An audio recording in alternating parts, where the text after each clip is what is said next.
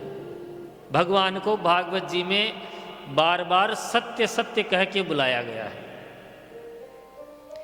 जब भगवान देवकी माँ के गर्भ में थे तब ब्रह्मा जी सहित सभी देवता आए भगवान की गर्भ की स्तुति करने, और तब सब देवताओं ने कहा कि भाई नाम तो है ही नहीं अभी इनका, जब जन्म लेंगे तब श्री कृष्ण नाम होगा। तब सबने भगवान को सत्य सत्य कहा। सत्यव्रतम त्रिजगच्च सत्यम सत्यात्मकम ते शरणम प्रपन्नः। सत्य सत्य बोला। तो जो सच्चिदानंद है मतलब भगवान का ही स्वरूप है। आनंद, सत्य चित आनंद। अरे भाई आनंद नहीं होगा, भगवान के पास जाने से ही तो आनंद होगा। और यदि भगवान के पास जाने से आनंद ही नहीं हुआ तो राम कहो आराम मिलेगा, कहते हैं ना। विश्राम में भी राम लगा होता है महाराज। राम को हटा दो विश्राम में से, विष बच जाएगा खाली। तो विश्राम तो भगवान के चरणों में ही मिलेगा। तो सच्चिदानंद जिनका स्वरूप है, विश्वोत्पत्त्यादि हेतवे, जो विश्व के पालन करने में, उत्पत्ति में और संहार के जो कारण हैं, तापत्रय विनाशाय, 3 तरह के जो तापों का समन करने वाले हैं। 3 ताप कौन से होते हैं? दैहिक, दैविक और भौतिक। दैहिक तो जो शरीर की बीमारियां हैं, दैविक जो भूकंप, आग लग जाती है, ये देवताओं का, और भौतिक सबसे ज़्यादा खतरनाक होता है। ये दिखाई भी नहीं देता लेकिन सबसे खतरनाक ये भौतिक ताप होता है।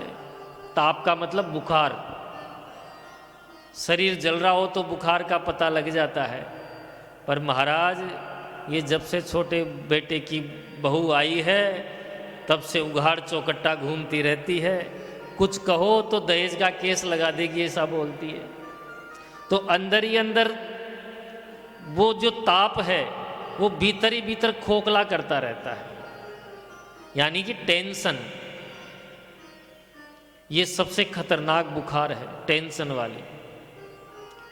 हमारे गुरुजी कहते हैं टेंशन, टेन मानी 10 और सन मानी सूर्य। जो 10-10 सूर्य को माथे पे लेके घूमे, एक सूर्य ही भारी पड़ जाता है। 10-10 सूर्य को लेके घूम रहा है, मतलब ये होती है टेंशन। तो भगवान की जो कथा है, भगवान की कथा मिटा देगी सब व्यथा। तापत्रय विनाशाय, जो तीनों प्रकार के तापों का समन कर दे, श्री कृष्णाय वयम नुमः। ऐसे भगवान श्री कृष्ण को हम सब मिलकर बारंबार प्रणाम करते हैं। पद्म पुराण में वर्णन आता है कि एक बार 88,000 महात्माओं ने मिलकर के सत्संग के आयोजन करने की इच्छा जाहिर करी कि भाई कहीं बैठकर सत्संग किया जाए। अब महाराज भूमि चयन करना ये विशेष होना चाहिए, क्योंकि सत्संग हर कहीं नहीं किया जाता, उसके लिए भूमि भी विशेष होनी पड़ती है। तो सब मिलकर गए ब्रह्मा जी के पास कि महाराज हम 1000 वर्ष के लिए सत्संग करेंगे, तो आप बताइए कहाँ हम बैठ कर करें। तो ब्रह्मा जी ने एक चक्र का निर्माण किया और चक्र को छोड़ दिया। बोले ये चक्र जहाँ पर जाकर रुक जाए वहीं पर आप सत्संग करना। तो उस चक्र के पीछे पीछे वो महाराज चले और वो चक्र एक अरण्य में जाकर रुक गया और उसी का नाम हो गया नेमिषारण्य। आप गए होंगे, कोई नहीं गए? कोई भी? हाँ, माता जी गई हैं, देखो। तो नेमिषारण्य के अंदर एक तीर्थ है चक्र तीर्थ के नाम से, वो चक्र वहीं स्थापित हो गया। तो आपने देखा होगा उस सरोवर का जल ऐसे घूमता रहता है चक्र की तरह, तो उसका नाम ही चक्र तीर्थ हो गया। जैसे ही वो चक्र वहां विराजमान हुआ, सभी 88,000 महात्मा वहां बैठ गए विशाल बरगद के नीचे। अब फक्कड़ महात्माओं की कथा, तो माटी को ही एकत्रित करके बरगद के नीचे व्यासपीठ का निर्माण किया और आयु में सबसे छोटे थे श्री सूत जी महाराज, उनको व्यासपीठ पर विराजमान कर दिया। क्या विशेषता सूत जी की? बोले ये सुखदेव जी के शिष्य हैं और सबसे लाडले शिष्य हैं, इनको ज्ञान ज़्यादा है। हालांकि आयु में कम है लेकिन ज्ञान में बड़े हैं, इसलिए व्यासपीठ पे विराजमान हो गए। और अब एक जजमान तो होना चाहिए 88,000 महात्माओं में से, जैसे आज वो तो गए दिखे भाई साहब, तो हाँ, तो आज जो जजमान थे परीक्षित के रूप में श्री सोनक जी महाराज का चयन किया गया, भाई ये हमारे परीक्षित जी रहेंगे। अब 88,000 महात्मा अगर तिलक करने आते व्यासपीठ पे, तो वो तो बालाजी बना देते पूरे ही सूत जी को तिलक कर करके। तो श्री सोनक जी को प्रधान जजमान बनाया और आसन पर विराजमान कर दिया। अब श्री सोनक जी महाराज हाथ जोड़कर श्री सूत जी महाराज से कहते हैं कि अज्ञान द्वांत विध्वंस है, कोटि सूर्य समप्रभ, सूताख्या ही कथा सारम, मम कर्ण रसायनम। हे सूत जी महाराज, अज्ञान द्वांत विध्वंस है, हमारे हृदय में अज्ञान का कलेवर भरा हुआ है और आपके पास करोड़ों सूर्यों के समान ये ज्ञान का प्रकाश है। तो अज्ञान द्वांत विध्वंस है, आप अपने ज्ञान का थोड़ा सा प्रकाश कर दीजिए तो हमारे हृदय में अज्ञान का अंधकार सदा के लिए समाप्त हो जाएगा। और ऐसा ज्ञान दीजिए कि मम कर्ण रसायनम, मेरे कान में जाकर रसायन का काम करे। जब कान खराब हो जाता है ना, तो डॉक्टर साहब कुछ दवाई देते हैं डालने की, वो कान के भीतर जाकर पूरा काम करता है। तो कौन सा रसायन? राम रसायन। हनुमान जी भी कहते हैं ना, राम रसायन तुमरे पासा, सदा रहो रघुपति के दासा। तो ऐसा रसायन डालो महाराज कि हमारे कान में जो काम क्रोध के जो भाषण आते रहते हैं, तुलसीदास जी कहते हैं श्रवण रंध्र अहि भवन समाना।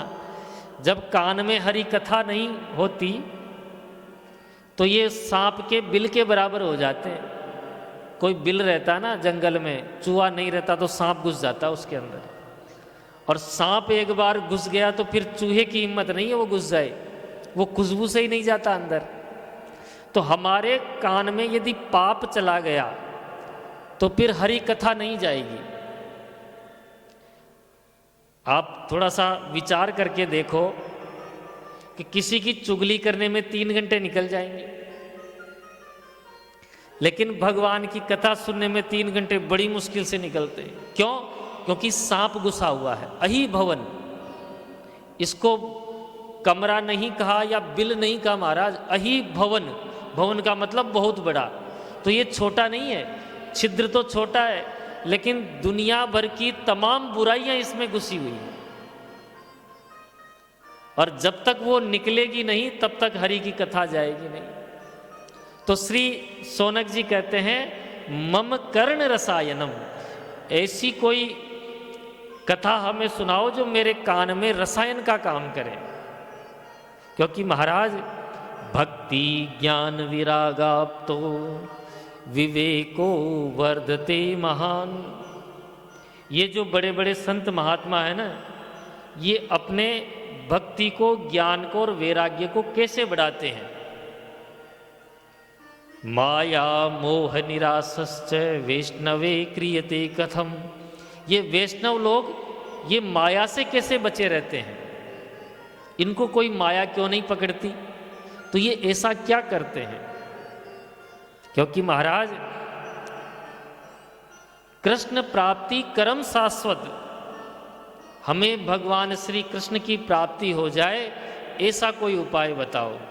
और ऐसा नहीं कि भगवान दिख जाएं, भगवान मिल जाएं तो मिले ही रहें, हमसे दूर नहीं जाएं। फिर जैसे ध्रुव जी को भगवान मिले तो कितनी देर मिले, जब तक वो वरदान दिया फिर अदृश्य हो गए। प्रहलाद जी को मिले, गोदी में लिए, खिलाया थोड़ी देर और फिर गायब हो गए। तो कृष्ण प्राप्ति कर्म शाश्वत परमानेंट प्राप्ति हो, ऐसा कोई साधन बताओ। महाराज अभी घोर कलयुग चल रहा है, इस समय घोर कलयुग है, तो इस कलयुग में कल्याण कैसे हो, आप तो ये बताइए।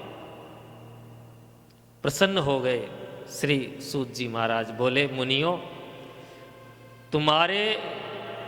तुम्हारी मेरे प्रति यदि इतनी श्रद्धा है तो आज हम तुम्हें कथा नहीं, कथा का सार सुनाएंगे।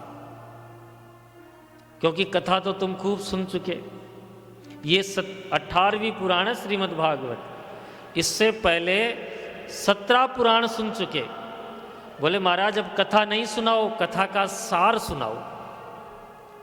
तो बोले श्री सूत जी महाराज कहते हैं, मुनियों पहले तुम एक बात बताओ, इस संसार में सबसे ज्यादा भय किससे है, बताओ किससे ज्यादा डर लगता है बाबूजी, हैं? संसार में मनुष्य को किससे ज्यादा डर लगता है बताओ? नहीं, सबसे ज्यादा भयभीत रहता है मृत्यु के भय से, हम कहीं मर नहीं जाएं। जबकि सबको पता है कि मरना तय है, मरना आया है जो जाएगा राजा रंग फकीर, सबको पता है कि हम मरेंगे, लेकिन मरना कोई नहीं चाहता। तो मुनियों आज हम तुम्हें ऐसी कथा सुनाते हैं कि तुम्हारा ये जो मृत्यु का भय है ये तुम्हारे हृदय से निकल जाए। देखो इस संसार का नाम है मृत्युलोक, सबको पता है हम मरेंगे, लेकिन फिर भी मरना कोई नहीं चाहता, हमेशा उसका भय बना रहता है। थोड़ी सी बीमारी हुई, कोरोना फैला और घरों में बंद हो गए, पता नहीं मर नहीं जाए। सबको पता है मरेंगे, लेकिन यही रहता कहीं मर नहीं जाए। तो श्री सूत जी कहते हैं कि मृत्यु भय से मुक्त कराने वाला जो है यह है कालव व्याल मुख ग्रास त्रास निर्णास हेतवे सूता क्या ही कथा सारम। ये जो कथा का सार है श्रीमद् भागवत, ये तुम्हें मृत्यु के भय से मुक्त कर देगा। श्रीमद् भागवतम शास्त्रम कलो कीरेण भासितम, ये श्री सुखदेव जी के मुंह से निकला गया। कीरेण कहते हैं तोते को, और देखो फल का जो पक्का पारखी होता है ना, वो होता है तोता। तो श्री सुखदेव जी के मुख से गाया हुआ ये जो गीत है, ये तुम्हें मृत्यु के भय से मुक्त करा देगा। लेकिन ये ऐसे ही प्राप्त नहीं होता है। भागवत का जो ये फल है, ये ऐसे ही प्राप्त नहीं होता। जन्मांतरे भवेत पुण्यम तदा भागवतम लभेत। एक जन्म का नहीं कहा, जन्मांतरे, कई जन्मों का जब आपका पुण्य उदय होगा, तब जाके आपको ये भागवत सुनने को मिलेगी। अब ये आप खुद ही आइडिया लगाओ, कलश यात्रा में कितनी महिलाएं थी,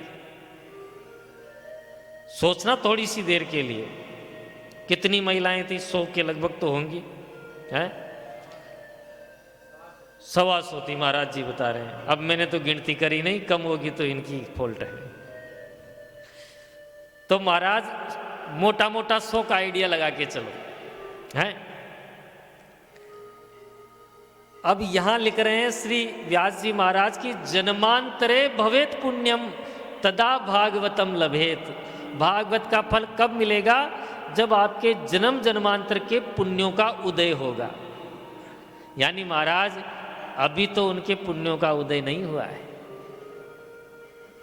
तो हर किसी को भी ये लाभ नहीं मिलता है। देखो, हो सकता है वो कल आ जाएं, फिर परसों आ जाएं। कहीं ऐसा सोचते हैं कि चौथे दिन से जन्मोत्सव से चलेंगे, उत्सव होगा। लेकिन जो कल्याण 7 दिन की कथा सुनने का मिलता है ना, वो नहीं मिले।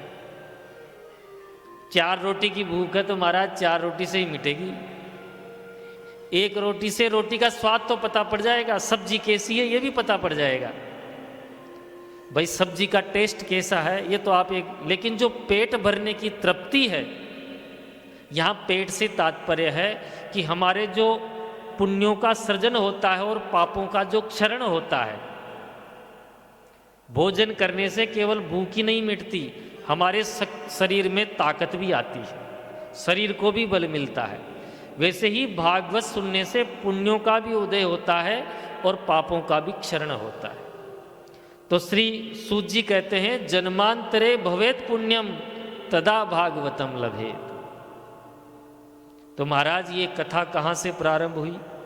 तो बोले भागवत की महत्ता तो इतनी है कि एक बार जब श्री परीक्षित जी को श्राप लगा कि 7 दिन में मर जाएंगे, तो सुधा कुंभम गृहीत्वा, ये जो अमृत का कलश लेकर गए देवता सब परीक्षित जी के सामने, और बोला महाराज जैसे ही हमने सुना कि आपको मरने का श्राप लगा है, तो ये अमृत का कलश है, आप पी लीजिए। सुखदेव जी देख रहे थे ये सब। तो पहले तो उन्होंने देखा परीक्षित जी का उत्तर क्या होता है। तो परीक्षित जी ने उस अमृत के कलश की तरफ दृष्टि तक नहीं करी, देखा भी नहीं उसको। देखो, चाहते तो वो पी लेते अमृत, अमर हो जाते, लेकिन नाम है उनका परीक्षित, यानी जिनकी परीक्षा पहले ही ली जा चुकी हो। तो जब सुखदेव जी ने देखा कि परीक्षित जी के मन के ऊपर बिल्कुल भी लेस मात्र भी असर नहीं हुआ, तब श्री सुखदेव जी ने देवताओं से कहा कि ये क्यों लेके आए हो? बोले महाराज आप पिला दो इनको, परीक्षित जी को, ये अमर हो जाएंगे, और ये जो आप इनको कथा श्रवण करा रहे हो, कथामृत का पान करा रहे हो, ये हमको करा दो। ये सुनते ही खूब जोरदार हंसे श्री सुखदेव जी। बोले देवताओं, तुम यदि प्रेम से कथा सुनने आते तो तुमको जरूर सुनाता, लेकिन तुम तो सौदा करने आए हो, और सौदा ही नहीं, ये तो मतलब ठग विद्या है एक तरीके से, तुम तो ठगने आए हो। क्यों? सौदा तब होता है जब उतने ही मूल्य की तुम्हारी वस्तु और उतने ही मूल्य की हमारी वस्तु, तो आदान प्रदान किया जा सकता है। लेकिन तुम्हारा स्वर्ग का अमृत तो है कांच का टुकड़ा, और मेरा जो कथामृत है वो है बहुमूल्य मणि। डांट कर भगा दिया देवताओं को। श्री सुखदेव जी कहते हैं क्व कथा क्व सुधा लोके क्व कांच है क्व मणिर महान। ब्रह्म रातो विचार्येयम तदा देवांजहास है। देवता सब निराश होकर ब्रह्मा जी के पास गए, बोले महाराज देखो हम अमृत लेकर गए थे, अमृत की तरफ देखा भी नहीं। तो श्री ब्रह्मा जी कहते हैं कि 7 दिन में परिणाम देखो परीक्षित का क्या होता है। तो देवताओं ने वहीं से ब्रह्मलोक से देखा परीक्षित जी को मोक्ष पाते हुए। तो महाराज राज्ञो मोक्षम तथा वीक्ष्य है पुरा धातापि विस्मित है। धाता कहते हैं ब्रह्मा जी को, विस्मित हो गए। ब्रह्मा जी भी आश्चर्यचकित हो गए कि भागवत का ये चमत्कार है कि परीक्षित को मोक्ष मिल गया। कांच और मणि बताया, कैसे आप विचार करो। भागवत को तो बताया बहुमूल्य मणि, और स्वर्ग के अमृत को बताया कांच का टुकड़ा। स्वर्ग का अमृत किसको मिलता है? जो कोई पुण्यात्मा हो, यहाँ खूब धर्म कर्म करके जाए, फिर उसको भागवत मिलती है, स्वर्ग का अमृत मिलता है। और भागवत किसको मिलती है? कोई पुण्यात्मा हो, कोई पापी हो, कोई आके बैठ जाएगा तो क्या हम बंद थोड़ी कर देंगे? तो स्वर्ग का अमृत पक्षपात करता है, और हरि का कथामृत कोई पक्षपात नहीं करता। स्वर्ग का अमृत एक ही कलश निकला था। समुद्र मंथन जब हुआ तो कितने कलश निकले थे? एक ही तो निकला था। तो बहुत कंजूसी से काम करते हैं, थोड़ा थोड़ा सुंगाते हैं, पिलाते हिलाते नहीं है। लेकिन हरि कथामृत, हरि अनंत, हरि कथा अनंता। महाराज इसमें तो एक श्लोक की व्याख्या करने बैठ जाओ तो पूरा दिन निकल जाता है, कोई कंजूसी का काम नहीं है। तो पुरा धातापि विस्मिता, ब्रह्मा जी ने वहीं से घोषणा कर दी कि महाराज लघु अन्यानि जातानि गौरवेण इदम महत् तदा ऋषि गणा सर्वे विस्मयम परमम ययुः। आज से ये जो श्रीमद् भागवत का ग्रंथ है ये जीवों के कल्याण के लिए ही होगा, ये ब्रह्मा जी ने घोषणा कर दी। मेनिरे भगवत रूपम शास्त्रम भागवतम कलहो। कलयुग में इस भगवत शास्त्र को पढ़ने से, सुनने से तत्काल मोक्ष को प्राप्ति हो जाएगी। ये ब्रह्मा जी के लिखे हुए शब्द हैं महाराज। तब श्री शौनक जी कहते हैं महाराज अच्छा एक बात बताओ, इस भागवत की इतनी महत्ता है तो ये 7 दिन में ही झटपट क्यों कर देते हैं? भाई इतनी महत्ता है तो कम से कम महीने 15 दिन करनी चाहिए, इसको 7 दिन में ही क्यों कह देते हैं झटपट? बोले सबसे पहले सनक सनंदन सनातन और सनत कुमार, इन्होंने नारद जी को ये कथा 7 दिन में श्रवण कराई, तो तभी से ये 7 दिन की परंपरा चालू हुई।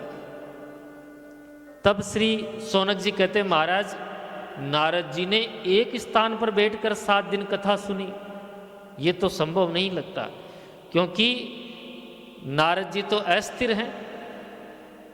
ऐसे अस्थिरस्य नारदस्य, ऐसे अस्थिर नारद जी को सप्ताह श्रवण विधि कहाँ करवाई? तब श्री सूत जी महाराज कहते हैं कि एकदा ही विशालायाम चत्वार ऋषयो मलः सत्संगार्थम समायाता दद्रसुस्तत्र नारदः। एक बार सनकादि चारों ऋषि विशालापुरी में घूम रहे थे।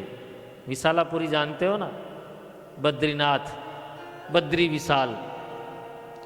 तो चारों भाई सत्संग की इच्छा से घूम रहे थे, कोई दिखाई नहीं दिया, तो सामने से नारद जी आते हुए दिखाई दिए। नारद जी को देखते ही चारों भैया प्रसन्न हो गए।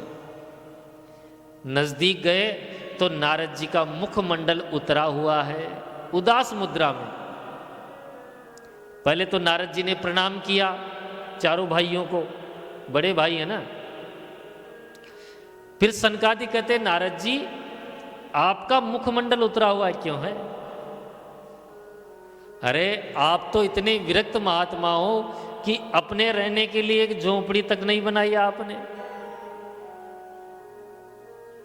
आपके पास खुद का धन तो है ही नहीं भाई, आपका चेहरा तो ऐसा लग रहा है जैसे किसी कंजूस का धन किसी ने चुरा लिया हो। कथम ब्रह्मन दीन मुख है कुतश्चिंता तुरोगमन, त्वरितम गम्यते कुत्र है कुतश्चा गमनम तव है। किधर से जा रहे हो, किधर आ रहे हो। और ऐसे उदास मुद्रा में इदानीम शून्य चित्तोसी गत वित्तो यथा जन है, जैसे आपका धन किसी ने चुरा लिया हो। अरे महाराज, पहली बात तो महात्माओं का धन कोई चुरा नहीं सकता, क्योंकि महात्माओं का धन क्या है?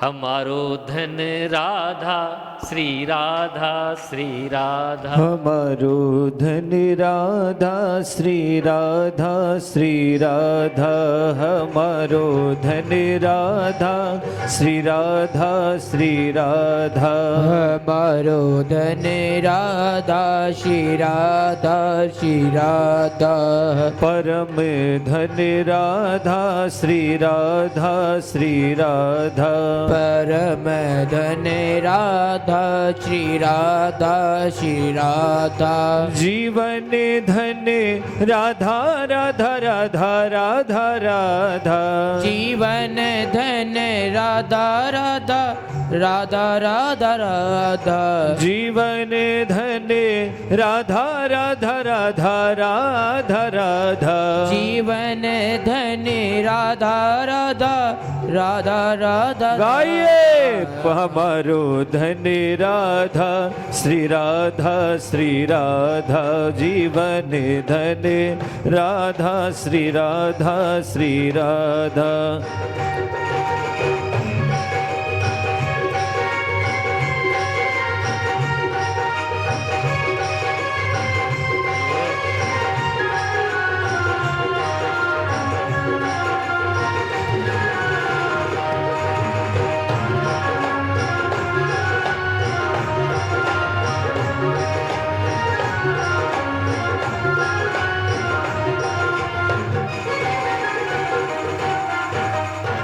तो महाराज आपका क्या चुरा लिया ये तो बताओ। तब श्री नारद जी महाराज कहते हैं, महाराज मैं अपनी उदासी का कारण आपको क्या कहूं। मैं इस पृथ्वी लोक पर घूम रहा था सत्संग की इच्छा से। तो सनकादि बोले तो तीर्थों में जाते सत्संग करना हो तो बोले महाराज मैं भी तीर्थों में ही गया था, कोई दिल्ली मुंबई तो नहीं गया। कहाँ कहाँ? पुष्करम च प्रयागम च काशी गोदावरी तथा हरिक्षेत्रम कुरुक्षेत्रम श्रीरंगम सेतुबंधनम एवमादिषु तीर्थेषु ब्रह्ममाण इतस्तत है। मैं इतने तीर्थों में गया लेकिन ना पश्यम कुत्रचित शर्म है मन संतोष कारणम, मेरे मन को संतोष नहीं हुआ। फिर मैंने सोचा कि चलो तीर्थों में विश्राम नहीं मिला तो महात्माओं के यहाँ चला जाए। पर महाराज महात्माओं में भी बड़ी विचित्र विडंबना, महात्माओं में भी आजकल पाखंड हो गया। तो मेरा मन वहां से भी उदास हो गया। फिर मैंने सोचा चलो गृहस्थों के यहाँ चला जाए। पर गृहस्थों के तो सबसे बड़ी विडंबना, माता पिता की खटिया कहाँ पर? खेत में। जैसे ही विवाह हुआ है देवी जी का चलावा चलता है तो देवी जी बोली भाई देखो मैंने तुम्हारे लिए माता पिता भाई बहन को छोड़ा, अब तुम भी छोड़ने की तैयारी करो। तो वहां भी कलह का माहौल बना हुआ है। अब महाराज वहां जो बेटा बेटी के संबंध होते हैं वो संबंध नहीं होते, वो सौदे होते हैं। जहां भी सौदा पट जाए तो जब रुपयों पैसों के लालच से शादी ब्याह होते हैं तो वो कहां तक रुकेंगे। तो इसी प्रकार एवं पश्यन कलेर दोषान पर्यटन नवनीम है। मैंने विचार किया कि चलो ये सब छोड़ छाड़ के वृंदावन चलते हैं। हमारे भगवान श्याम सुंदर की जो रमण स्थली है ये विचार करके मैं वृंदावन आया। यमुना तट पर टहल रहा था तो वहाँ एक आश्चर्य देखा। तत्राश्चर्यम मया दृष्ट है। क्या देखा? एका तू तरुणी तत्र है। वहाँ एक सुंदर युवती बैठी हुई है। निषन्ना खिन्न मानसहा, बिल्कुल उदास मुद्रा में, और दो बुढ़े उसकी गोदी में बेहोशी की अवस्था में। ये और कुछ जो देवियां हैं, कोई पंखा जल रही है, कोई पानी पिला रही है। तो ये दृश्य देखकर मैं उनके पास तक तो गया, लेकिन मैंने सोचा कि बाबा बैरागी को महिलाओं के समूह में नहीं जाना चाहिए, तो मैं वापस आ गया।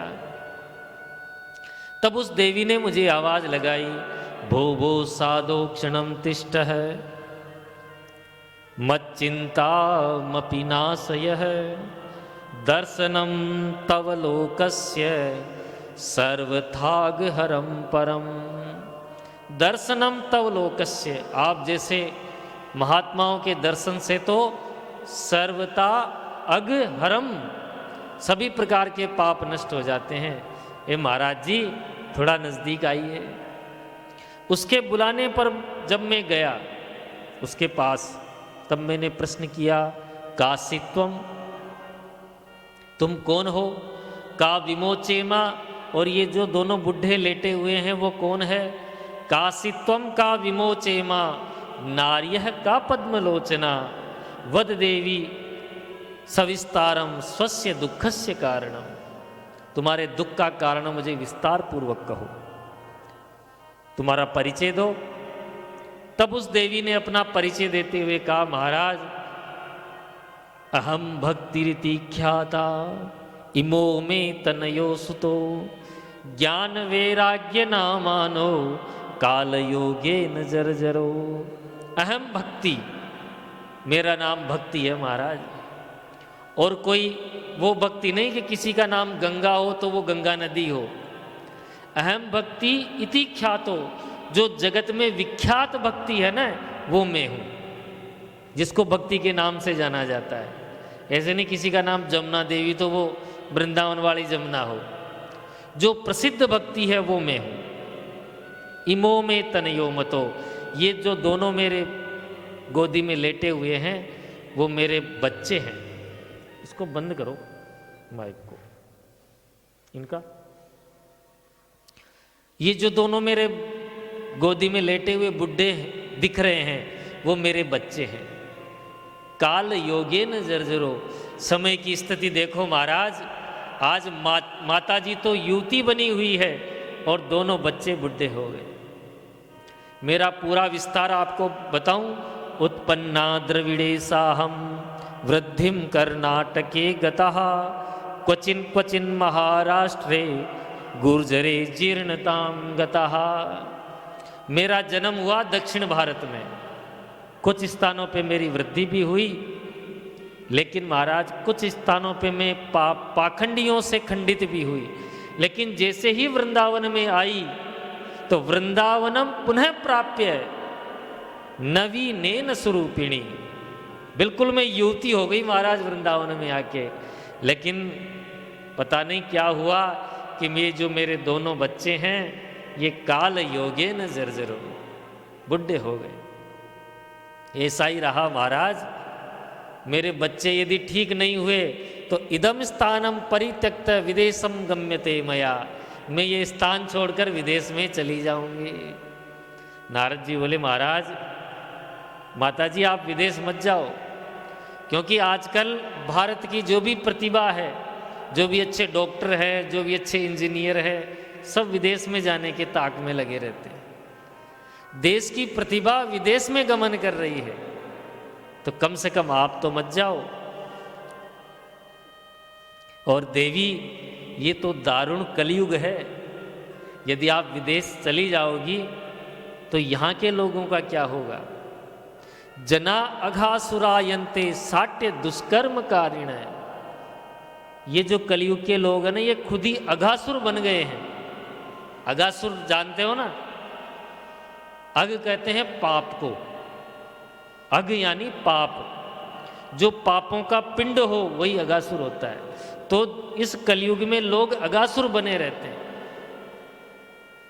और जैसे जैसे ये समय जाएगा, वर्षे वर्षे क्रमात् जाता मंगलम नापि दृश्यते, ये जो थोड़े बहुत मंगल होते हुए दिखाई दे रहे हैं, कथाएं हो रही है, यज्ञ हो रहे हैं, जैसे जैसे कलयुग बढ़ेगा वैसे वैसे ये भी समाप्त हो जाएंगे।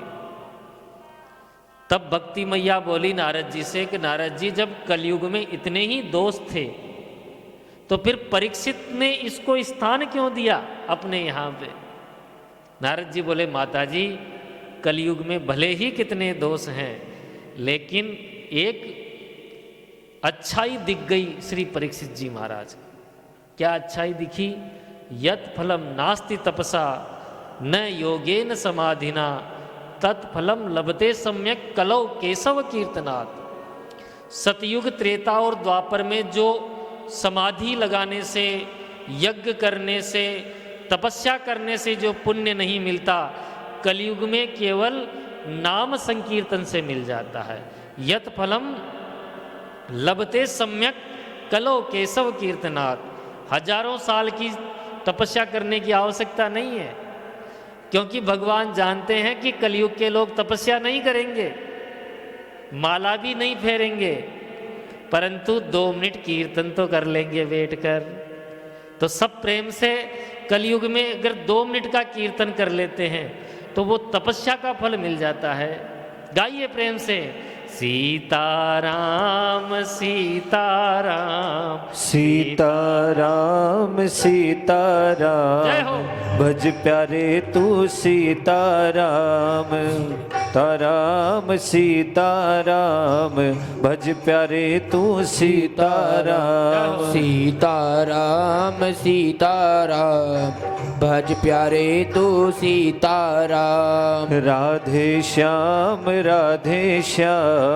भज प्यारे तू राधे श्याम। राधे श्याम भज प्यारे तू राधे श्याम। हो सीताराम सीताराम, भज प्यारे तू सीताराम। ओ सीताराम सीताराम, भज प्यारे तू सीताराम। ओ राधे श्याम राधे श्याम, राधे श्याम बोल राधे श्याम। राधे श्याम भज प्यारे तू राधे श्याम।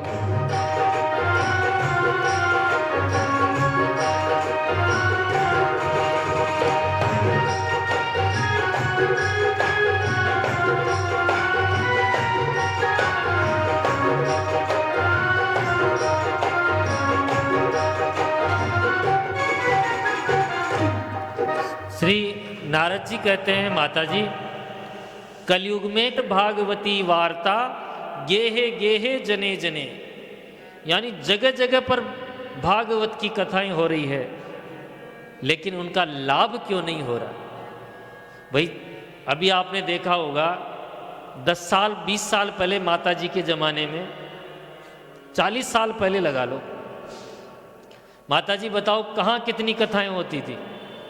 कोई महीनों सालों में एक कथा होती थी तो लोग गांव से एक दूसरे गांव में जाते थे सुनने के लिए, और उस कथा का प्रभाव उनके जीवन पर पड़ता था। 10-20 साल तक वो कथा की स्मरण शक्ति रहती थी हैं। और अभी कथाएं हो रही है ज़्यादा, लेकिन 5 दिन बाद के अंदर ही वो प्रभाव नहीं रहेगा। तो क्यों प्रभाव नहीं है?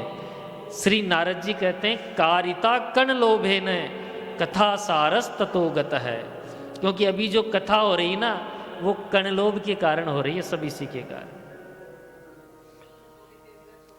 तो जो पहले कथा होती थी वह किसी तरह के लोभ लालच से मुक्त कथा होती। अभी तो महाराज कथा हो जाए, बढ़िया से कथा उतर जाए, बस 1,50,000 रुपये उतर जाए। जजमान के भी यही भावना रहती है कि महाराज फैक्ट्री में धंधा बढ़िया चल जाए, और कथा व्यास के भी यही रहता है कि बढ़िया माल आ जाए। तो इससे क्या होगा? कथा सारस ततोगत है। जो कथा का सार है ना, वो चला गया। आप लोग अन्यथा मत लेना मेरी बात को, जो पोथी में लिखा हुआ वही बता रहा हूं।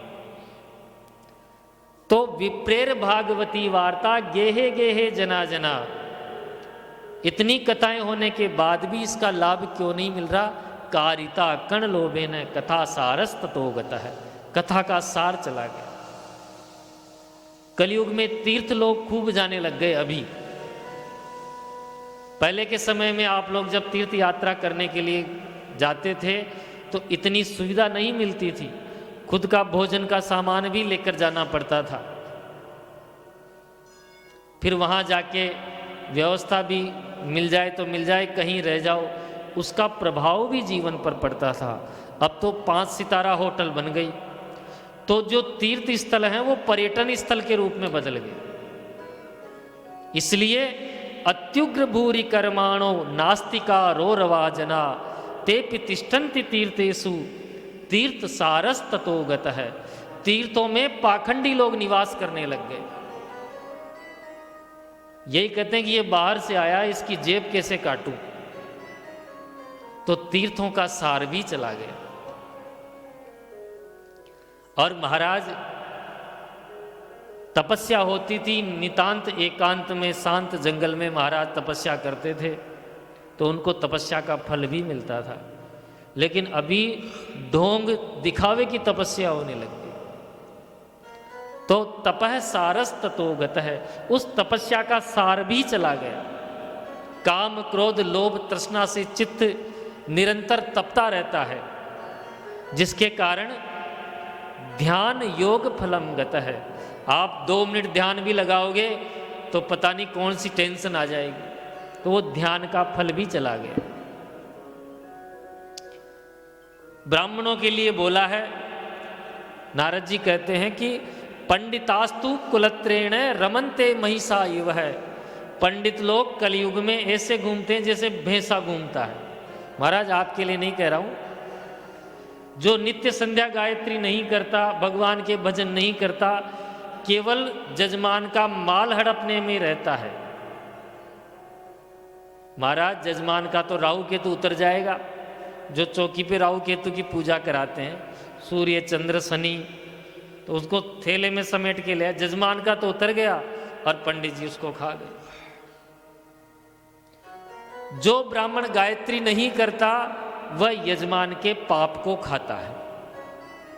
चाहे मैं खुद ही बैठा हूं, अग्नि में सब जलता है, अच्छा भी जलता है, अग्नि कोई देख के थोड़ी जलाती है, भक्षण वो सबका करती है। एक अग्नि होती है शमशान की अग्नि, और एक अग्नि होती है यज्ञ की अग्नि।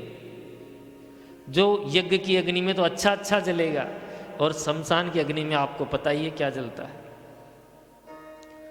ब्राह्मण उस अग्नि के समान है, यज्ञ की अग्नि के समान। तो इसमें कुछ गलत जलाओ तो वो तो आपकी मर्जी। तो जो अपने पथ से भ्रष्ट ब्राह्मण है उनके लिए लिखा है, पंडितास्तु कुलत्रेण रमन्ते महिषा इव पुत्रस्योत्पादने दक्षः अदक्षा मुक्ति साधने।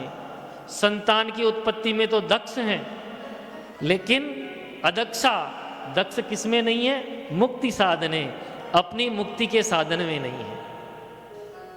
महाराज 10वें स्कंद में वर्णन आता है कि जो ब्राह्मण का शरीर है, ब्राह्मणसो ही देहोयम क्षुद्र कामाय नेष्यते। ब्राह्मण का शरीर ये छोटे मोटे काम करने के लिए नहीं बना है। आप लोग बुरा नहीं मानना, पृथ्वी में सब जगह पानी है, कहीं भी खोदोगे पानी मिल जाएगा, सब जगह पानी है। लेकिन कहीं तो महाराज जी 10 फीट पे पानी निकल जाएगा, और कहीं यहाँ आप सांगानेर में तो 500 फीट पे होगा, 400-500 पे। तो ब्राह्मण का शरीर ऐसा है कि 10 दिन की तपस्या करने में ही भगवान मिल जाएंगे, यानी 10 फीट पे ही पानी है, और उस शरीर से आप केवल संसार की क्रिया करते रहते हो, तो ये उचित नहीं है। ब्राह्मणस्यो ही देहोयम क्षुद्र कामाय नेष्यते। ये सांसारिक कर्म करने के लिए भगवान ने ब्राह्मण का शरीर नहीं दिया। एवं प्रलयताम प्राप्तो वस्तु सार स्थले स्थले, जगह जगह वस्तुओं का सार चला गया इस पृथ्वी पर।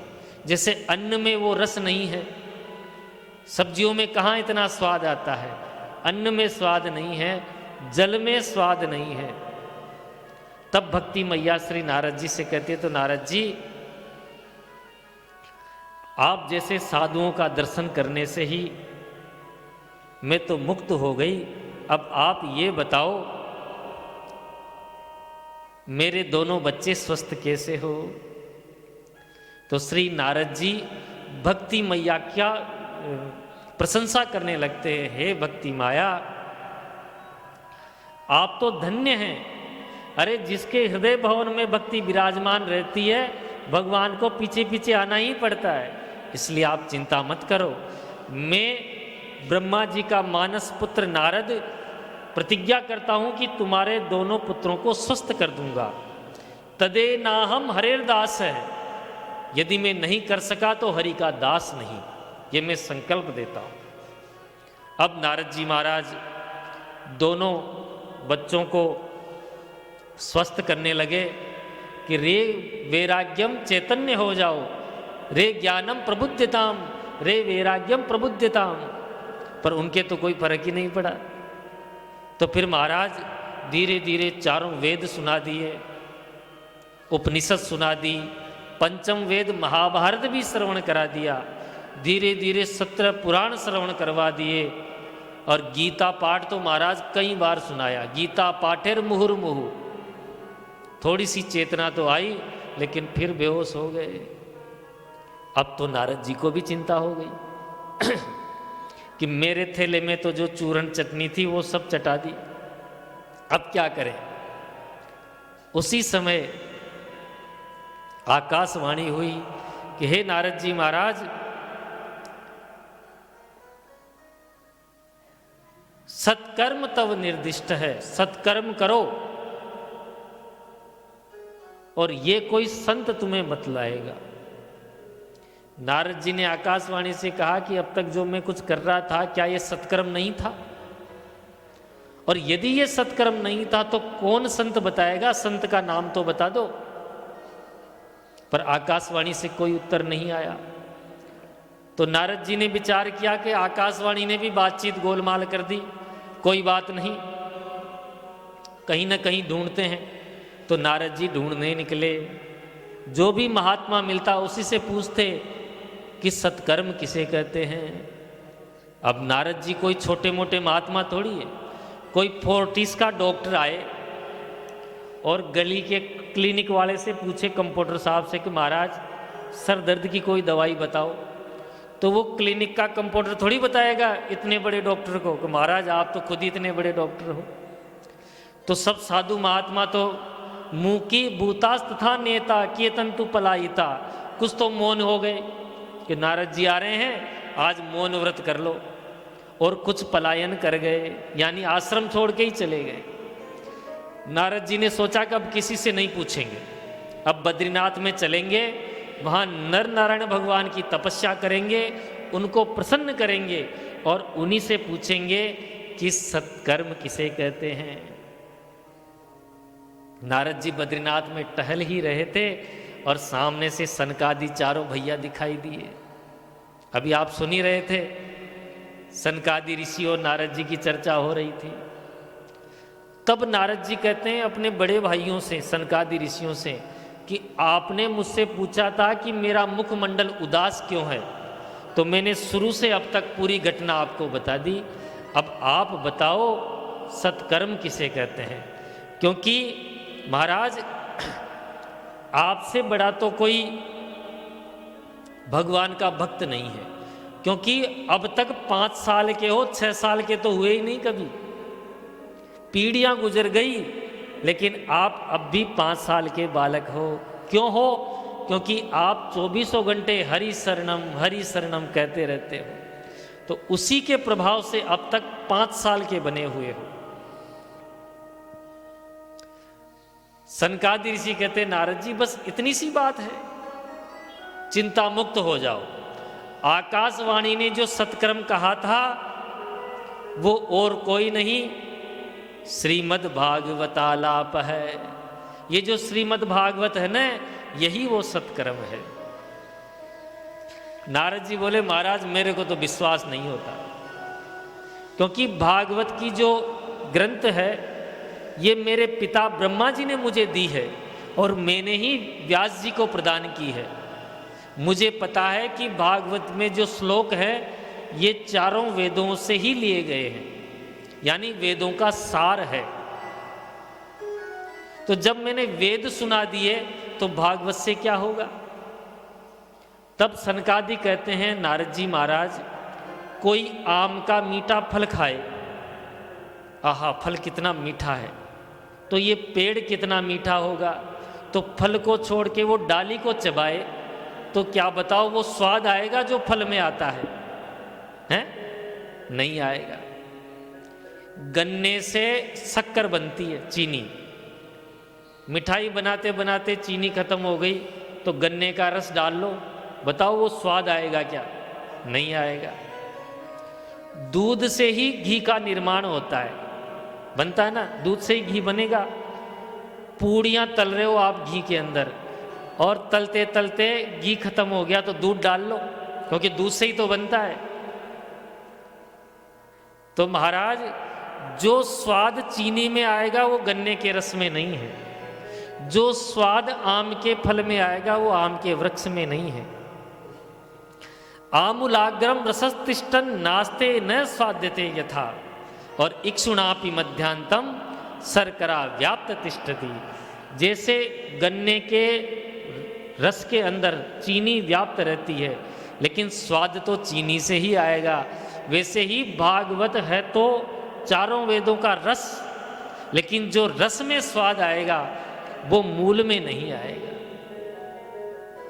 अब तो महाराज नारद जी हाथ जोड़ लिए, बोले महाराज कोई पढ़ लिख कर कितना भी ज्ञानी बन जाए, लेकिन आप जैसे महात्माओं का सत्संग जब तक नहीं कर लेता तब तक वह ज्ञानवान नहीं बन सकता।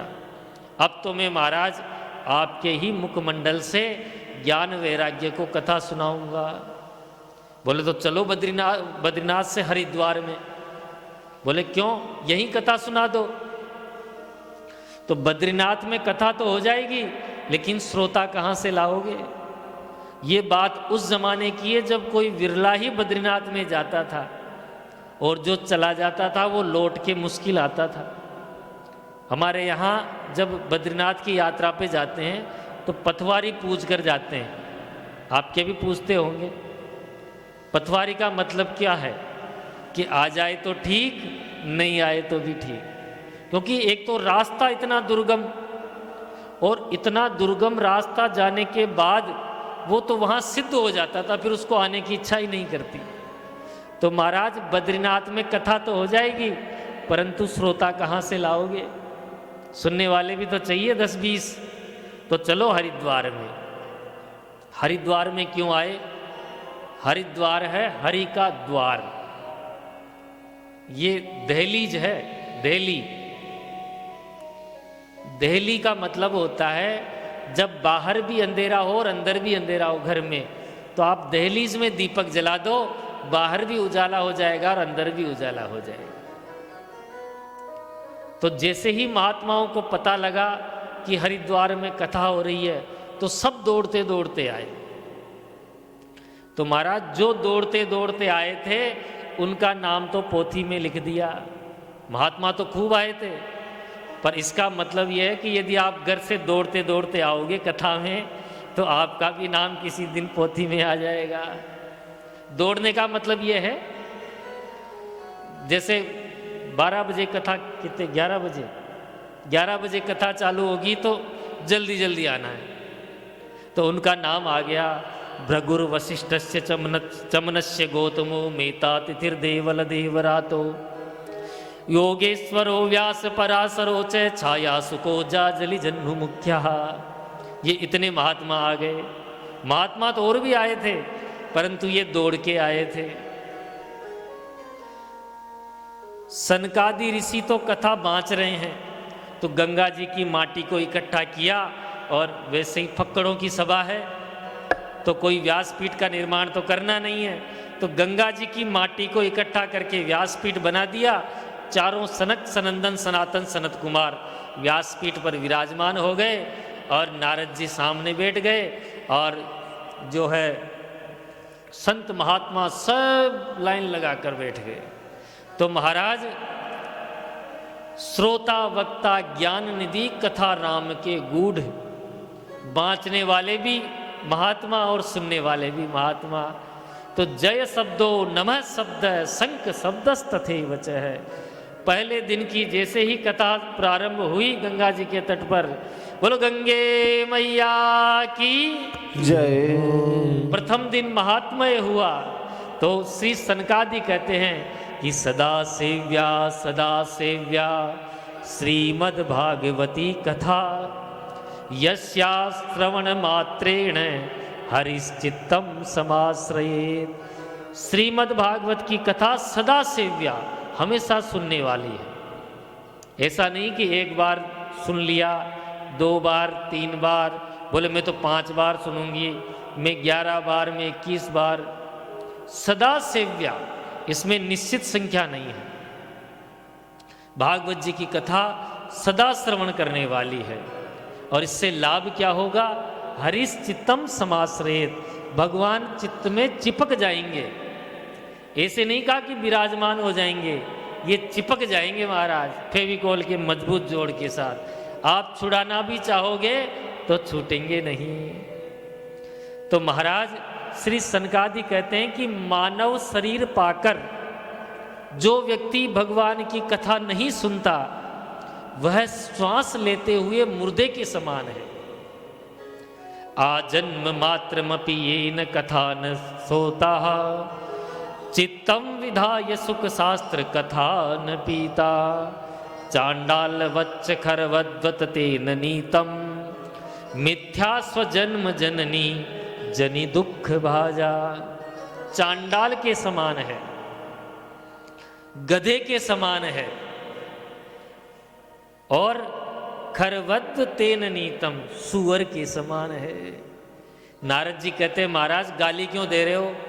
तो सनकादि कहते हैं ये गाली हम नहीं दे रहे, ये गाली दे रहे वो देवता जो सुखदेव जी ने जिनको भगा दिया था, कथा नहीं सुनाई थी, तो वो स्वर्ग में बैठे बैठे गाली दे रहे हैं कि देखो हम अमृत का कलश लेकर गए थे, हमको नहीं दिया और इन मनुष्यों को इतनी सरलता से कथा प्राप्त हो रही है और ये मूर्ख इसको भी ग्रहण नहीं कर रहे हैं। मेवम वदंति दिव्य देव समाज मुख्यः, वो देवता का समाज ये गालियां दे रहा है। कथा चल ही रही थी, दिव्य संकीर्तन हो रहा था और इतने में ही सब लोग आश्चर्यचकित हो गए। भक्ति सुतो तो तरुणो गृहीत्वा प्रेमी करूपा सहसा विरासे। भक्ति सुतो तो तरुणो गृहीत्वा प्रेमी करूपा सहसा विरासे। श्री कृष्ण गोविंद हरे मुरारे नाथेति नामा निमुहुर्वदन्ति। श्री कृष्ण गोविंद हरे मुरारे नाथेति नामा निमुहुर्वदन्ति। श्री कृष्ण गोविंद हरे मुरारे हे नाथ नारायण वासुदेवा। श्री कृष्ण गोविंद हरे मुरारी हे नाथ नारायण वासुदेवा। सब गाइए। ओ हे नाथ नारायण वासुदेवा, हे नाथ नारायण वासुदेवा। हे नाथ नारायण नारायण वासुदेवा हे नाथ नारायण वासुदेवा। जय जय। श्री कृष्ण गोविंद हरे मुरारे हे नाथ नारायण वासुदेवा। श्री कृष्ण गोविंद हरे मुरारी हे नाथ नारायण वासुदेवा। पिता मातु स्वामी सखा हमारे पितृ मात स्वामी सका हमारे हे नाथ नारायण वासुदेवा। श्री कृष्ण गोविंद हरे मुरारे हे नाथ नारायण वासुदेवा। राधे कृष्णा राधे कृष्णा राधे राधे राधे कृष्णा राधे कृष्णा राधे कृष्णा राधे राधे राधे कृष्णा राधे कृष्णा राधे कृष्णा राधे कृष्णा कृष्णा कृष्णा बोलो राधे कृष्णा कृष्णा राधे कृष्णा कृष्णा बोलो राधे कृष्णा कृष्णा कृष्णा राधे राधे बोलो राधे कृष्णा कृष्णा कृष्णा राधे राधे राधे बोलो कृष्णा कृष्णा राधे राधे राधे बोलो हरे कृष्णा राधे राधे राधे बोलो राधे कृष्णा हरे हरे बोलो राधे कृष्णा हरे हरे। बोले भागवत भगवान की जय जय जय श्री राधे। प्रथम दिन की कथा चल ही रही थी, शाम को कीर्तन हो रहा था और कीर्तन के मध्य में भक्ति सुतो तो तरुणों गृहीत्वा, भक्ति के जो सुत हैं पुत्र हैं वो तरुणों जवान हो गए और महाराज नृत्य करने लगे, कीर्तन पे नृत्य करने लगे। देखो भक्ति नृत्य करे तो ये कोई बड़ी बात नहीं है, माताओं बहनों के हृदय में भक्ति विराजमान रहती है, नृत्य हो ही जाता है। कथाओं में भी माताएं नृत्य करती है, लेकिन यहाँ पर ज्ञान भी नृत्य कर रहा है और वैराग्य भी नृत्य कर रहा है। कोई अपने आप को जो कोई ज़्यादा ज्ञानी मानता है महाराज, वो नृत्य नहीं करता है क्योंकि मैं तो ज्ञानी हूँ, और जो बैरागी है महात्मा है वो भी नृत्य नहीं करते। लेकिन श्रीमद् भागवत का प्रभाव है कि भक्ति तो नृत्य कर ही रही है, ज्ञान भी नृत्य कर रहा है और वैराग्य भी नृत्य कर रहा है। सभी श्रोता एक दूसरे से पूछने लगे, भैया ये कहाँ से आ गए, अभी तो थे ही नहीं। कथम प्रविष्टा कथमागते यम मध्य मुनीना मिति तर्कयंत है। एक दूसरे से तर्क करने लगे और पूछे, महाराज अहम क्वतिष्ठामि, हम कहाँ विराजमान हो जाएं। जैसे कथा में सबके बैठने की व्यवस्था है, महिलाएं इधर बैठी है, संगीत वाले हैं, पीछे महाराज जी हैं, तो भक्ति कहती है मैं कहाँ बैठूं नारद जी से, क्योंकि आयोजक तो नारद जी हैं। तो नारद जी कहती हैं, माता जी निरंतरम वैष्णव मानसानी, ये जितने भी वैष्णव लोग बैठे हुए हैं आप इनके हृदय भवन में विराजमान हो जाइए, क्योंकि हृदय भवन में जैसे ही भक्ति बैठेगी तो ही भगवान भी पीछे पीछे खींचे चले आएंगे। महाराज कथा का फल भी यही है कि भक्ति हृदय में विराजमान हो जाए, और जैसे ही भक्ति विराजमान हुई तो ठाकुर जी को बुलाने की जरूरत नहीं है, ठाकुर जी अपने आप चले आएंगे। पहले भक्ति आएगी, फिर ज्ञान आएगा और फिर वैराग्य आएगा। मीरा जी के हृदय में पहले भक्ति आई तो भगवान के स्वरूप का ज्ञान हो गया, और जैसे ही स्वरूप का ज्ञान हुआ इस जगत से वैराग्य हो गया। जब भी तो मीरा जी के लिए कहते हैं कि मेरे तो गिरधर गोपाल दूसरों न कोई, ये ज्ञान हो गया उनको, ज्ञान हुआ ना कि मेरे तो गिरधर गोपाल, और जगत से वैराग्य हो गया कि तात मात भ्रात बंधु दूसरों न कोई। अब श्री नारद जी कहते हैं सनकादि ऋषियों से, महाराज ये तो हमने देख लिया कि भागवत की कथा से भक्ति ज्ञान वैराग्य पुष्ट होते हैं, क्या इससे किसी तरह का पाप भी नष्ट होता है? तब सनकादि कहते, नारद जी हम तुम्हारा ये प्रश्न ही खत्म कर देते हैं। क्या मतलब? कि जिसने जीवन भर कभी पुण्य किया ही नहीं हो, पाप ही पाप करता रहा हो, वो भी गलती से यदि भागवत कथा सुन लेता है तो जीवन भर के पाप नष्ट हो जाते हैं। नारद जी बोले, महाराज हमको तो विश्वास नहीं होता, कोई प्रमाण है? कि बिल्कुल प्रमाण है। तब श्री गोकर्णोपाख्यान श्रवण करवाया। सनकादि कहते हैं नारद जी कि ये मानवा पाप कृतस्तु सर्वदा सदा दुराचार रता विमार्गः क्रोधाग्निदग्धः कुटिलाश्च कामिनः सप्ताह यज्ञेन कलो पुनन्ति ते। इस सप्ताह यज्ञ से वो भी पवित्र हो जाता है। किस प्रकार? अर्तते कीर्तयिष्याम इतिहासम पुरातन है। एक इतिहास की कथा तुम्हें श्रवण कराता हूं कि एक आत्मदेव नाम के पंडित जी थे, बड़े अच्छे ज्योतिषी भी थे, दूसरे भास्कर के समान। उनकी पत्नी का नाम था श्रीमती धुंधली देवी।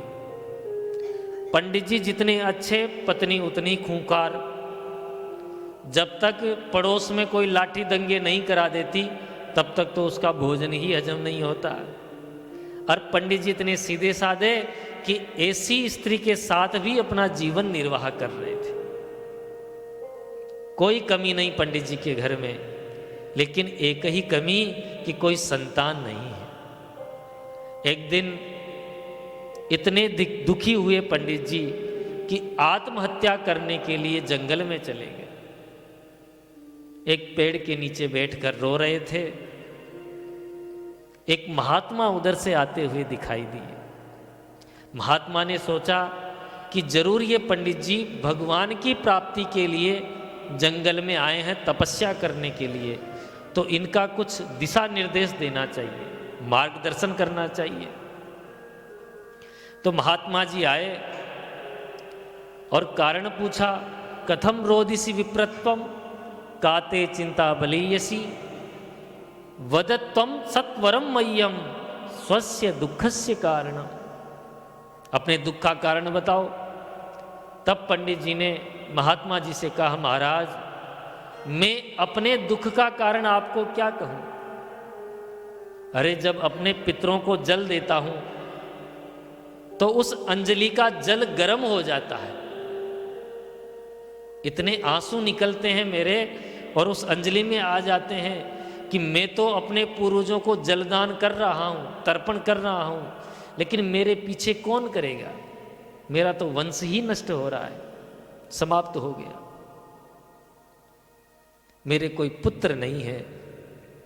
और इसलिए आत्महत्या करने के उद्देश्य से मैं यहां आया।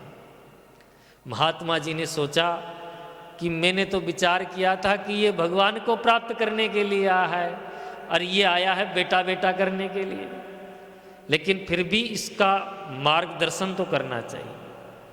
महात्मा जी बोले, पंडित जी क्या तुम भी बेटा बेटी के चक्कर में पड़े हो?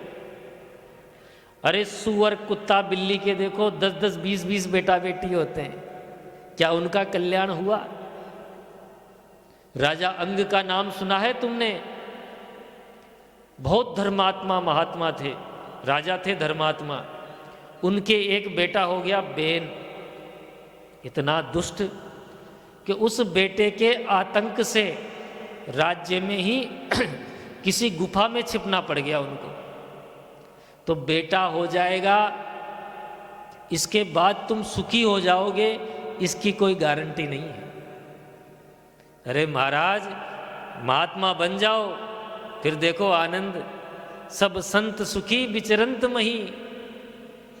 पंडित जी बोले महात्मा जी ये कथा प्रवचन करना तो मेरे को भी खूब आता है, सत्यनारायण की कथा में भी खूब भांजता हूँ, आप मुझे बेटा बेटी दोगे कि नहीं दोगे पहले तो ये बताओ। और बोले हम कैसे देंगे कि मैं जानता हूँ महात्माओं के आशीर्वाद में बड़ा चमत्कार होता है महाराज। चरण पकड़ लिए, अब तो मेरे को बेटा चाहिए। महात्मा जी बोले पंडित जी मैं तुम्हारे माथे की लकीरें देख रहा हूँ, तुम्हारे माथे पर लिखा हुआ है सप्त जन्मावधि तव पुत्रो नेवच नेवच। तुम एक जन्म की बात कर रहे हो, तेरी तो किस्मत में 7 जन्म तक बेटा बेटी का सुख नहीं है।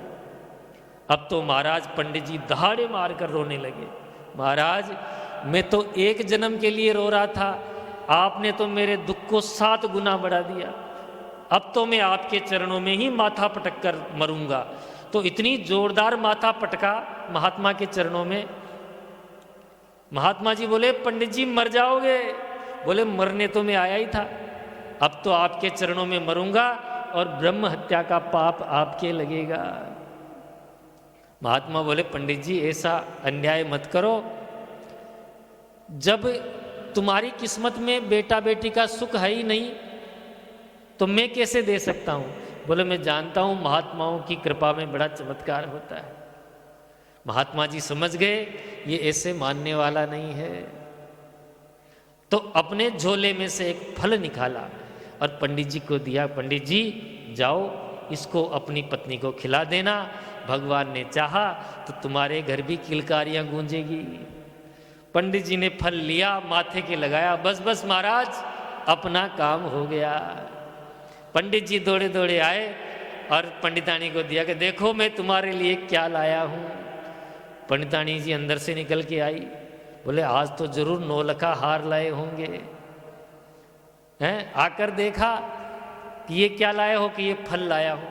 अरे तो फल आज से पहले मैंने खाए नहीं क्या।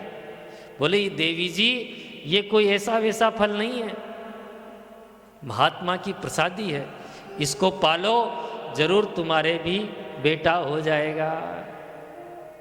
ठीक है महाराज आप कह रहे तो पालूंगी, लेकिन अभी मैंने स्नान नहीं किया है, स्नान करूंगी, पाठ पूजा करूंगी, फिर खाऊंगी। फल देकर पंडित जी तो पड़ोस में गप्पे हाँकने चले गए कि देखना अब हमारे यहाँ भी किलकारी गूंजेगी। और उधर वो पंडितानी धुंधली फल लेकर हाथ में देखती रही, विचार करती रही, पता नहीं किसने क्या तंत्र मंत्र जादू टोना कर दिया, मैं बहुत बुद्धिमान हूँ ऐसे नहीं खाऊंगी। फल नहीं खाया। इतने में पड़ोसन आ गई, बोली धुंधली बहन क्या सोच रही है। धुंधली बोली बहन एक बात बता, इस फल के खाने से भी कोई बेटा बेटी हो जाएगा क्या, महात्मा का दिया हुआ है। पड़ोसन बोली तेरे तो भाग्य खुल गए, महात्मा की प्रसादी मिल गई तेरे को, सोच क्या रही है जल्दी खा ले। धुंधली बोली बहन फल तो मैं खा लूंगी, पर एक बात बता, मैंने सुना है कि गर्भवती स्त्री ज्यादा तेज दौड़ नहीं सकती। पड़ोसन बोली तो तेरे को कौन सा दौड़ना है। धुंधली बोली एक बात बता, यदि गांव में आग लग गई तो सब तो दौड़कर अपनी जान बचा लेंगे और मैं तुम तदा में मरणम भवेत, फिर तुम्हें मर जाऊंगी। पड़ोसन बोली तेरा भी दिमाग खराब हो गया, कैसी कैसी बातें कर रही है, ऐसा कुछ नहीं होगा खा ले। अच्छा एक बात बता, मैंने सुना है कि सुखदेव जी अपनी माँ के गर्भ में 12 साल तक रहे। पड़ोसन बोली सुना तो मैंने भी यही है। तो एक बात बता, मेरे पेट में यदि ये बच्चा 5-6 साल भी रह गया तो तदा में मरणम भवेत, फिर तो मेरा तो मरना ही हो जाएगा। पड़ोसन का माथा खा गई। पड़ोसन बोली तेरे को खाना है तो खा, नहीं तो भाड़ में जा। इतने में ही धुंधली की छोटी बहन आ गई। छोटी बहन चाहती थी कि इसके कोई संतान नहीं हो, तो मेरे जो इतने बच्चे हैं वो एक में इसको दे दूंगी और इसकी सारी संपत्ति भी मेरी हो जाएगी। तो धुंधली की बहन बोली बहन कभी फल खाने से भी बेटा बेटी होते हैं क्या, ये सब गपाष्टक है। देख मैं अभी गर्भवती हूँ, तो मेरे जो भी बच्चा होगा वो तेरा, चुपके से तेरे को लाके दे दूंगी, तेरे को कोई कष्ट भी उठाना नहीं पड़ेगा, बेटे का बेटा मिल जाएगा। धुंधली बोली, भाई बहन हो तो तेरी जैसी हो। सब मंत्रणा हो गई। धुंधली ने अपने पेट पर कुछ कपड़े उपड़े तकिया लगाकर पंडित जी को तो संतुष्ट कर दिया कि मुझे बड़ा लाभ हो रहा है। फल नहीं खाया, फल अपनी एक गाय को दे दिया जो भी बांझ थी, और पंडित जी को भरोसा दिलाती रही। ठीक 9 महीने के बाद धुंधली की बहन के पुत्र हुआ। रात्रि काल में उसने लाकर धुंधली को दे दिया, और धुंधली ने भी सुबह पंडित जी से कहा, देखो पंडित जी, अपने बेटा हुआ है। अब तो महाराज पंडित जी ने खूब बधाइयाँ दी, पूरे गांव में मिठाई बांटी।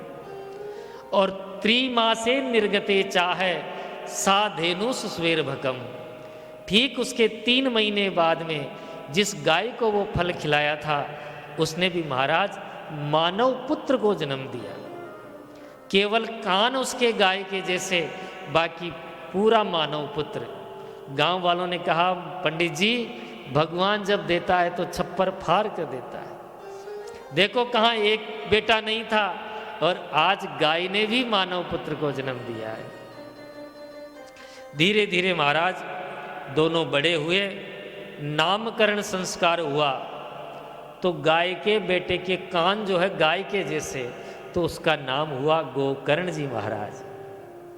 और अपने बेटे का नाम धरने लगे तो धुंधली खड़ी हो गई।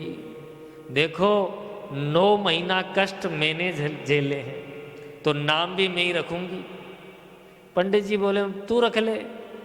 तो मेरा नाम धुंधली, तो मेरे पुत्र का नाम धुंधकारी होना चाहिए। एक बात आप सब लोग ध्यान से सुने, नाम का बड़ा फर्क पड़ता है महाराज। पंडित जी नाम निकालेंगे तो भगवान के नाम पर, राशि नक्षत्र के आधार पे, तो वैसे ही गुण संतान में आते हैं। अब आप बच्चे का नाम रख दो पप्पू, तो पप्पू जैसे ही लक्षण आएंगे। आजकल के बच्चों के नाम भी ऐसे ही है, चिंटू, मिंटू, तो वो चिंटू भी बड़ा होके चिंटू ही बनेगा महाराज, पप्पू भी पप्पू ही रह जाएगा। एक पप्पू तो देश को बर्बाद कर रहा है, ये दूसरा घर को बर्बाद कर देगा। बोलो भक्त वत्सल भगवान की जय हो।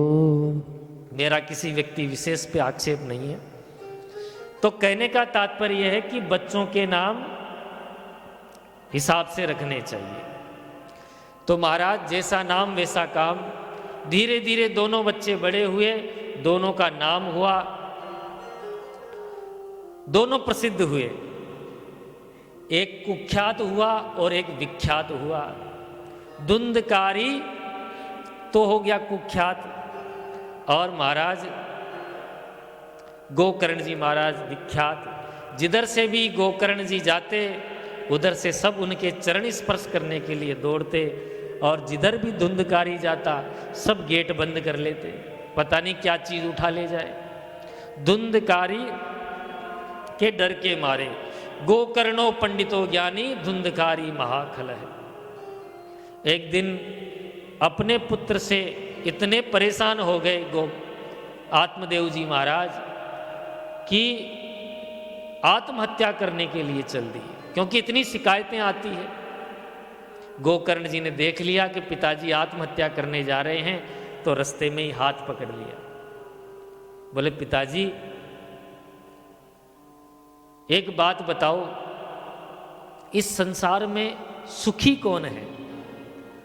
अरे देवताओं का राजा भी सुखी नहीं है, इंद्र भी सुखी नहीं है, और कोई कितना ही बड़ा राजा बन जाए वो भी सुखी नहीं।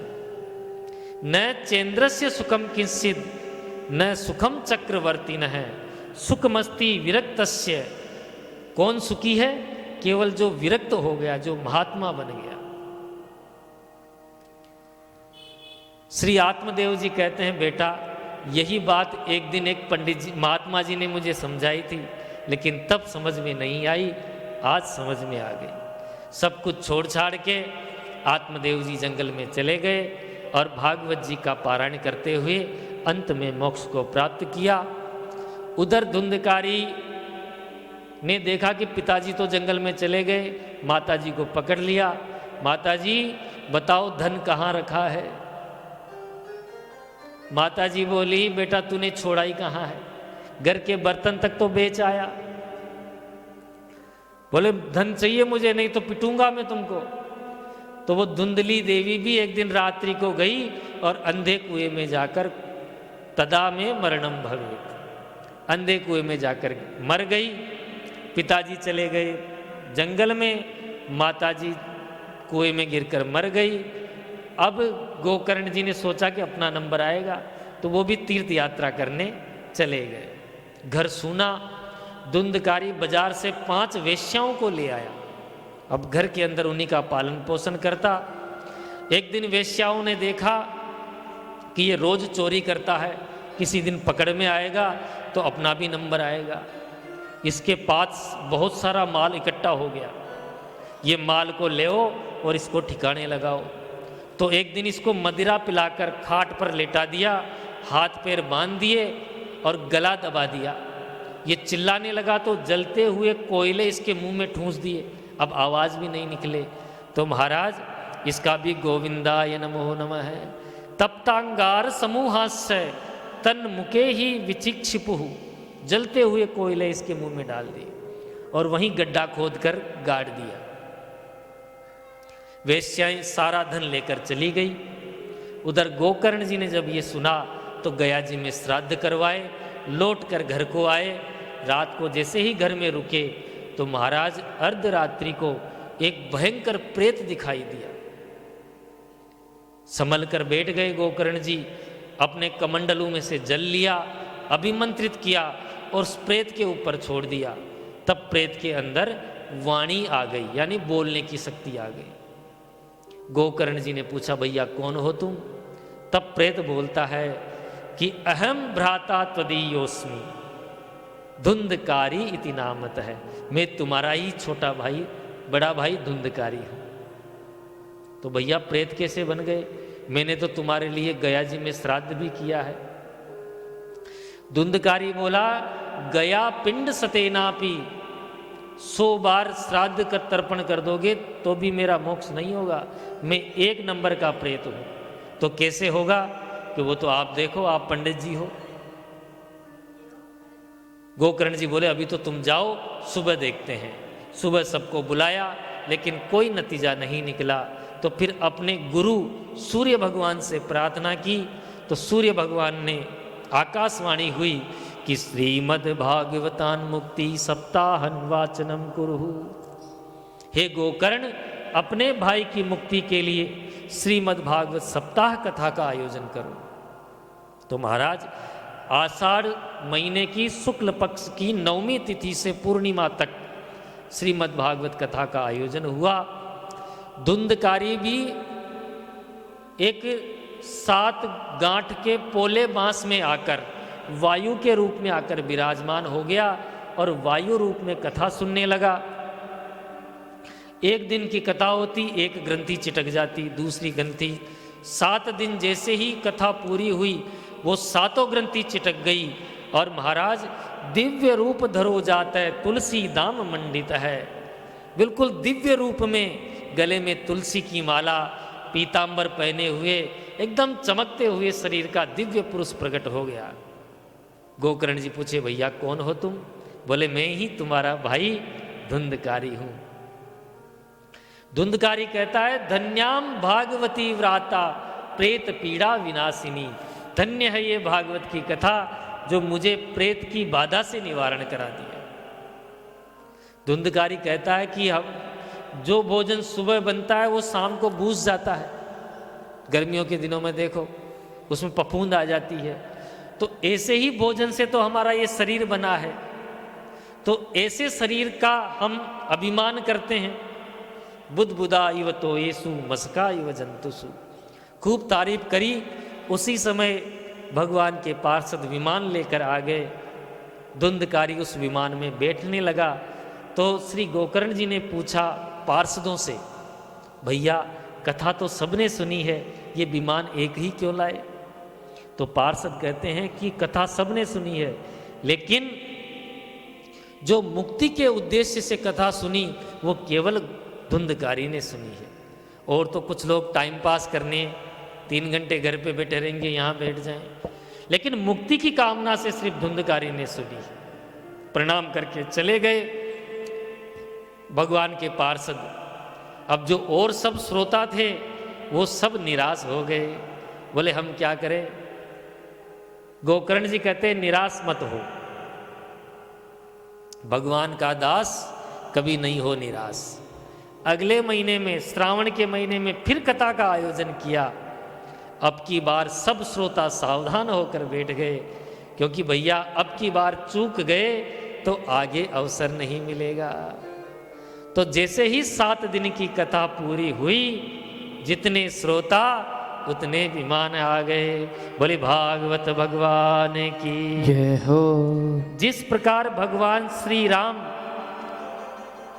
अयोध्या को छोड़कर अपने लोक में, गोलोक में गमन कर रहे थे, बैकुंठ को जा रहे थे, तो भगवान अकेले नहीं गए। अयोध्या वासिनः पूर्वम यथा रामेण संगतः तथा कृष्णेन ते नीता गोलोकम योगी दुर्लभम। जो प्रेम से भगवान की कथा श्रवण करता है वह भी भगवान श्री कृष्ण के गोलोक में जाता है। ये महिमा है श्रीमद् भागवत की। अब भगवान ने विचार किया कि जितने श्रोता थे उतने विमान आ गए, गोकर्ण जी को क्या दक्षिणा दें। गोकर्ण जी को भी दक्षिणा, ये तो कथा व्यास हैं। तब भगवान ने श्री गोकर्ण जी महाराज को अपने हृदय से लगा लिया, आलिंगन कर लिया गोकर्ण जी का। और जैसे ही आलिंगन किया तो गोकर्ण जी भी चतुर्भुज रूप में हो गए। बोले भक्त वत्सल भगवान की जय हो। श्री बांके बिहारी जी से यही प्रार्थना है। राम दरबार विराजमान है, भगवती विराजमान है। जो दक्षिणा श्री गोकर्ण जी को प्राप्त हुई वही दक्षिणा श्री ठाकुर जी किसी दिन इस दास को भी प्रदान करें। बोले भक्त वत्सल भगवान की जय हो। और कोई कामना नहीं महाराज, बस यही कामना है कि गोकर्ण वाली दक्षिणा हमें मिल जाए। अब महाराज अंतिम अध्याय में आता है, श्री नारद जी महाराज पूछते हैं, महाराज ये तो पता पड़ गया कि भागवत से प्रेत पीड़ा विनाश हो जाती है, अब इसका नियम भी बता दो, यानी कथा में कितना खर्चा आएगा और कैसे व्यवस्था करनी है। क्योंकि हमने भी अनुभव किया है कि जो लोग कथा के लिए आते हैं सबसे पहले यही प्रश्न पूछते हैं, महाराज खर्चा कितना होगा। तब श्री सनकादि ऋषि कहते हैं कि विवाहे यादृशम वित्तम तादृशम परिकल्पयेत। जिस तरह अपनी बच्ची के, बेटी के शादी में आप खर्चा करते हो वैसे ही भागवत का खर्चा होता है। अब किसी से पूछो बाबूजी से कि अपनी बेटी की शादी में कितना खर्च करोगे, तो इनका अपना बजट है। मुझसे पूछोगे कि महाराज मैं तो सम्मेलन में करूंगा, मेरा इतना बजट है। यानी कथा करने का बजट वही होता है जो आपका बजट है। नहीं समझ में आई बात है? मतलब आप अपनी शक्ति के अनुरूप ही तो अपनी बच्ची की शादी करोगे, तो वैसे ही कथा में भी अपनी शक्ति के अनुसार काम हो जाता है। कम बजट है तो कम खर्चा हो जाएगा, ज्यादा बजट है तो ज्यादा हो जाएगा। लेकिन शर्त भी लिखी है आगे।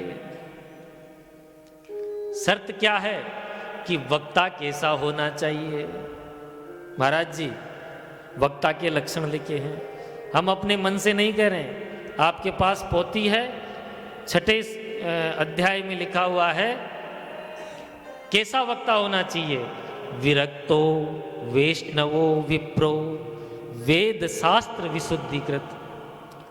विरक्तो, विरक्त होना चाहिए। विरक्त का तात्पर्य है संसार से विरक्त हो और भगवान में आसक्त हो। ऐसा नहीं है, यदि वो संसार में आसक्त होगा तो यहां पर बैठकर संसार की बात करेगा कि तुम्हारी बहू ऐसा कर रही है, तुम्हारी बहू ऐसा कर रही है, वो सास ऐसे करती है।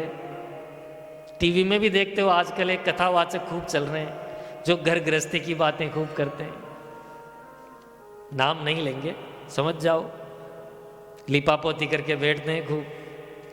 तो संसार में आसक्त होगा तो संसार की बात करेगा, और संसार से विरक्त होगा, भगवान में आसक्त होगा तो भगवान की बात करेगा। तो पहला जो नियम है विरक्तो, दूसरा वैष्णव होना चाहिए।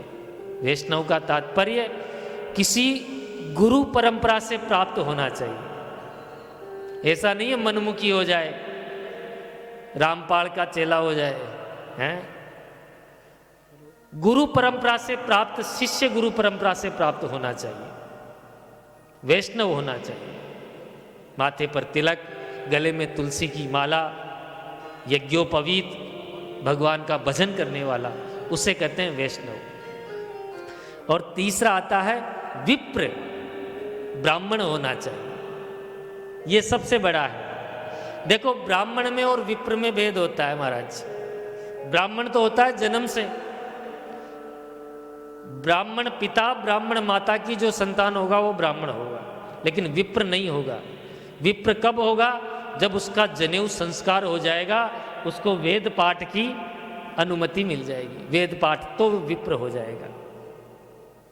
अगर बिना विप्र के, बिना ब्राह्मण को आप व्यासपीठ पे बिठाओगे तो स्कंद पुराण में आता है कि अन्य जाति से यदि आप धर्म की चर्चा श्रवण करते हो तो स्वर्ग में बैठे हुए पितृ भी नरक में ढकेल दिए जाते हैं, लिखा हुआ है।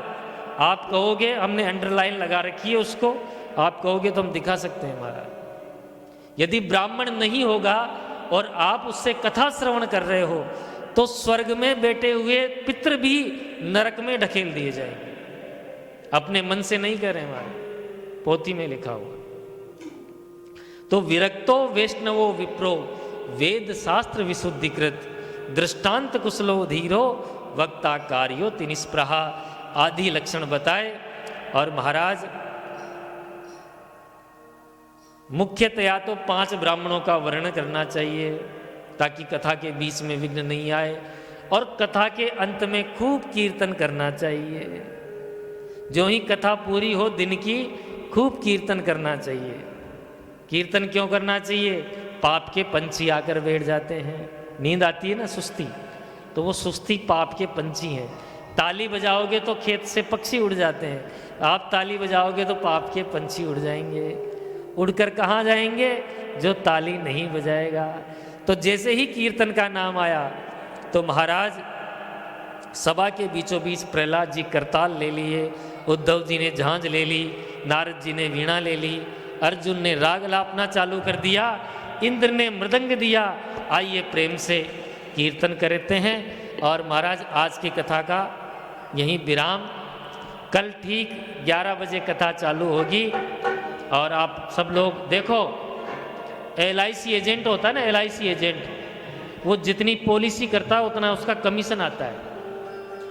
तो आप जितनी महिलाओं को साथ लाओगी उनका भी पुण्य आपके खाते में आएगा।